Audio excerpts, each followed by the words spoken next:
enquêter sur une série de disparitions. Il était certain qu'il se passait quelque chose d'anormal à Baraza, et il voulait que davantage de Jedi soient affectés temporairement à l'avant-poste pour apporter leur aide.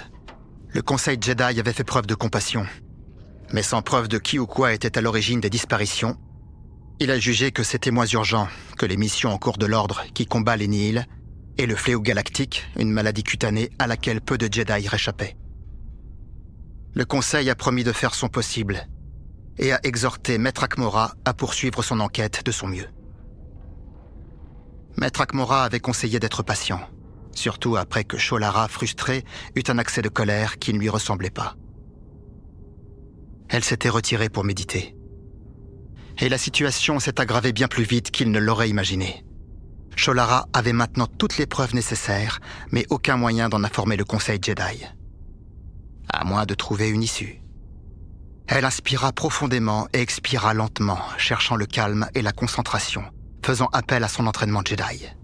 Ça l'aida un peu. Les créatures se rapprochaient. Une partie d'elles souhaitait qu'elles en finissent vite. Un frottement devant la porte, un mouvement dans l'obscurité. Elles étaient là. Sholara activa la poignée de son sabre laser.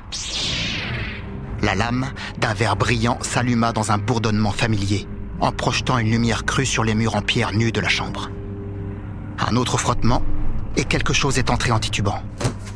Sholara s'avança, balançant son sabre laser dans un arc serré. Il chanta en fendant l'air. Il s'abattit, croisant une lame lumineuse bourdonnante bleu clair. Le sabre laser de Maître Akmora. « Maître !» Sholara recula en abaissant sa lame. Un Mon Calamari, l'air stressé, débarqua dans la pièce. Akmora se releva rapidement. Sa robe était sale et couverte de sang. Une profonde entaille traversait le haut dôme vert de sa tête. Mais en dépit de la terrible douleur qu'il devait ressentir, ses yeux exorbités semblaient calmes et concentrés. « Merci à la lumière. J'ai cru... » Sholara ne finit pas sa phrase, l'insinuation était évidente. Akmora lui fit un sourire sombre. « Elles n'ont pas réussi à m'avoir. Pas encore. » Il se tourna face à la porte. « Mais elles arrivent, Sholara.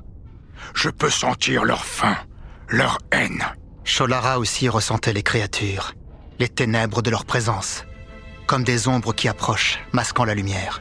Elle commença à lui demander ce qui s'était passé, comment il avait survécu. Mais les créatures sont arrivées. Faisant irruption par la porte, c'était une foule grouillante de membres tentaculaires prêts à fouetter. Le couloir derrière en était plein à craquer. « Elles sont trop nombreuses! On ne pourra pas toutes les battre !» La voix de Sholara devint rauque pendant qu'elle hurlait à son maître. Elle entendit la supplication dans sa propre voix et se sentit honteuse. C'était une Jedi. On attendait d'elle qu'elle maîtrise ses émotions. « Fais le vide dans ton esprit, concentre-toi !» dit Akmora. « Fais confiance à ton instinct. » Sholara s'avança prudemment, retrouvant sa position de combat, levant la lame verte bourdonnante de son sabre laser. Elle essaya de se concentrer sur les paroles de son maître, tout en rythmant le va-et-vient de son sabre laser pour trancher les sinistres lianes qui la fouettaient depuis la porte ouverte. « Nous n'avons aucun endroit où fuir, Padawan !» dit Akmora. Il se baissa, fit un pas de côté et décrivit un grand arc de cercle avec son sabre laser pour trancher un autre membre de l'une des créatures. Il tomba au sol dans un mouvement convulsif. « Tout ce qu'on peut faire, c'est tenir bon, en espérant que nos amis sont en route. » Sholara se retourna, agitant sa lame autour d'elle dans un geste défensif. « Et si jamais c'était déjà trop tard ?» dit-elle, le souffle court sous l'effort.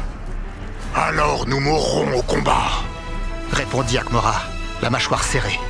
Sholara soupira. « Qu'il en soit ainsi !» dit-elle. Elle leva une nouvelle fois son sabre laser et rugit.